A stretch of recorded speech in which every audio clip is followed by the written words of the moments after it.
Hey, I'd like to welcome you to another episode of Money Matters Top Tips for Success, where each and every day I bring on new business owners, entrepreneurs, and executives and have them share their top tips for success with you.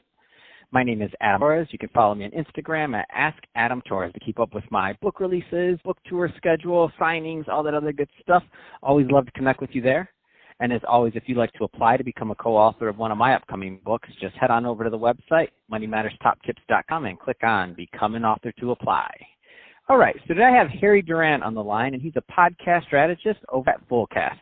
Harry, welcome to the show. Hey, Adam. Thank you for having me on. So I'm excited to get more into what you're doing over at FullCast. Not every day I get to talk to a podcast strategist, so looking at picking your brain. But before we do that, let's get a little bit further into your background. So how did you get started in your career and in business? Well, there's a couple of different paths that had me end up where I'm at now, Adam. So it's a funny story. I actually grew up as a fan of house music. So I actually bought the turntables and the vinyl. And so that was something I did in high school. And it's been a passion of mine for a long time. And that led to me building an app in 2012-ish for electronic music fans, because I would go to conferences and festivals and just want to keep track of my favorite DJs. So then I went to New Media Expo in early 2014 with the idea of starting a podcast to interview DJs, and I realized how hard it was going to be to track down all these globe-trotting DJs. But what I found that was interesting was that there was these podcasters talking about podcasting there. I think Pat Flynn was there, Amy Porterfield were there, and I was inspired. I remember the show inside the Actor Studio, and so I decided to start a show where I interviewed other podcasters. I know it's super meta, but it's called Podcast Junkies, and I've been doing that for the past 5 years. I've been the host of that, and we just released episode 210. So it was a fantastic way for me to get connected with the podcasting community. Around the time, shortly thereafter, I started the show. I found a business coach, and I started to create an offering which became FullCast, a full-service done-for-you podcast production company. So as you might imagine, I'm all in on podcasting. I think it's an absolute fantastic medium, and I have a mission of helping 1 million people find their voice. Man, that's amazing. I love this story. It's great. And obviously, I'm a big fan of podcasting. That's what I spend my days doing. That being said, we're going to go further into strategy and your thoughts on the industry. But before we do that, you managed to take a passion and a curiosity, and you managed to turn it into a business. Now, there's some other, would-be entrepreneurs or people that are just getting started out there listening to this, and they have some ideas and they're thinking about, taking that leap and creating a business out of it. What's your advice to that, that first time would be just getting started entrepreneur that's listening to this right now? I think one of the interesting things that I learned is I was in corporate America. I used to work at JPMorgan Chase. I was there for 20 years. I worked at E-Trade, and I worked in a consulting company. I did business intelligence implementations, and I managed a customer service reporting team. So I had a wide range of different skill sets. But what was interesting, Adam, is that as I was getting started with my company, there's a lot of things around being an entrepreneur that they don't teach you in school, and you don't learn that in a 9-to-5 job. And I think one of the smartest things I did was get inspired by one of the folks who inspired Tony Robbins. Said, "You are the average of the 5." Jim Rohn, you are the average of the 5 people you spend the most time with. And I realized quickly that my circle of people who I had around, they never built a business. And so I quickly surrounded myself, and I joined a high-end mastermind, and I realized, wow, these are people who have built 6-figure, 7-figure businesses, and they're doing it using digital marketing tactics and tools, and literally it was just a whole new world. I like to use the example of Narnia, when you go into the closet and you step out on the other side. That's literally what it was like, Adam, because I was like, wow, I didn't know about lead magnets and sales pages and the importance of copywriting and websites. I mean, it was a trial by fire, but thankfully I invested in a coach early on because I realized I needed someone to just show me the ropes, so to speak. Man, that's awesome, and I love that you said that you made the investment, and so that you what you did was you stopped a lot of the time and failure that maybe would have had to come about you figuring out yourself, and you leveraged the experience of other people and had that person in your corner. Man, I love it. Great testimony. for just coaching in general and mentorship. That being said, I want to switch it up a bit. Let's get into what you're doing over at FullCast as a podcast strategist. So you mentioned full service podcasting service. Let's go a little bit further. Tell us a little bit more about the company. Yeah, it's interesting. When I was in this coaching program, I realized there were folks there who had their genius, right? So there's 4 types of tests. Those you're incompetent at, those you're competent at, those you're excellent at, and then you're genius. Obviously, those first 2, you want to get those off your plate as soon as possible. You have no business doing them. I think of things like hiring a housekeeper to clean your apartment, things of that nature. And excellent is where folks get hung up a bit because it's these tests that they're pretty good at, but they're not super, like, that's not their genius. Like, for me, it was like figuring out website stuff. Like, I remember one clear example of trying to adjust something in the sidebar, and it took me like almost 6 hours to figure it out. I finally broke down and called a friend of mine who was a web developer, and he fixed it in 15 minutes. And I was like, oh, I get it. Like, that's your genius. And so what I realized is when I was in this mastermind is people were asking me questions about podcasting. They were saying, how do I create artwork, and how do I edit audio, and then how do I figure out all the different sites to put it on?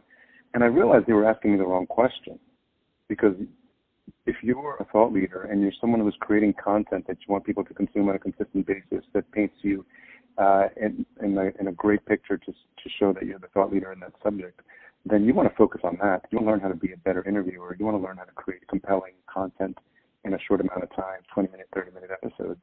Not this other stuff. That other stuff isn't your genius. And so I created FullCast as a full-service done-for-you offering because I realized it was important to let these folks shine. And, anyone who's had success in business, and I'm sure you can relate to this, Adam, understands the idea of opportunity cost and what an hour of their time is worth.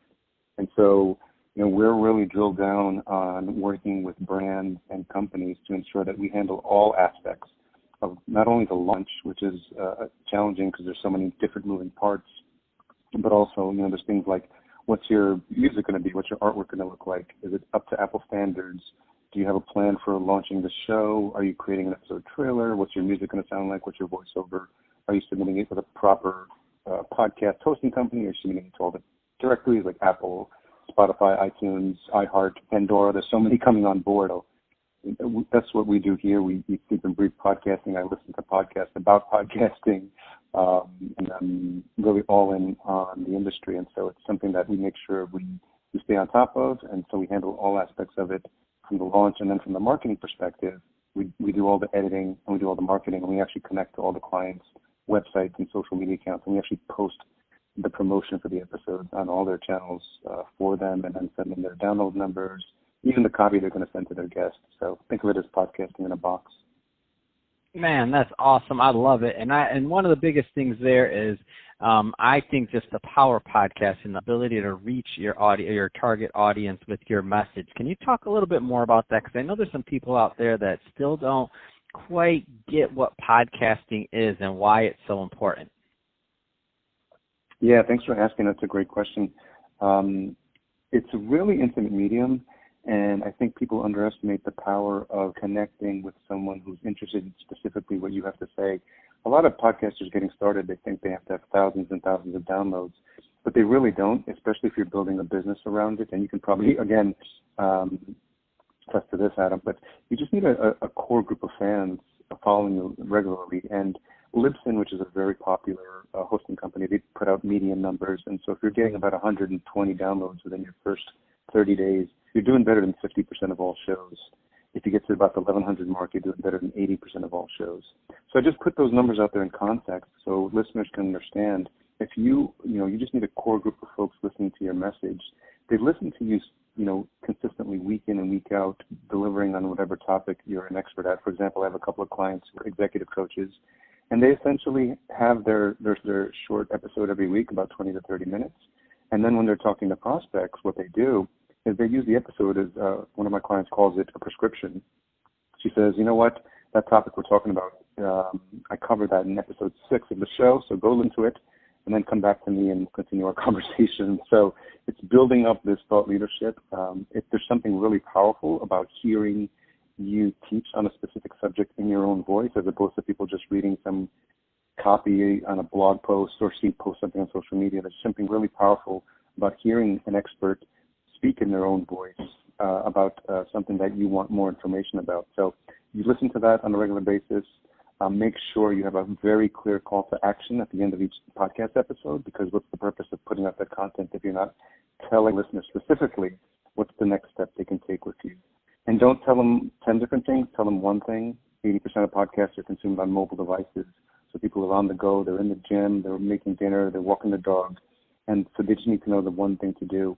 And then, that's something that can be tracked. Move people to a free consulting call. Move people to download your lead magnet. Something where they can get value from the content that you're providing. And again, people get a little bit nervous. It's like, am I giving my best stuff away on the show? Think of it this way. You give them the what and the why for free, and then usually what they pay for is the how. And that's where you can go deeper when you have the follow-up call with them. That's awesome, Harry.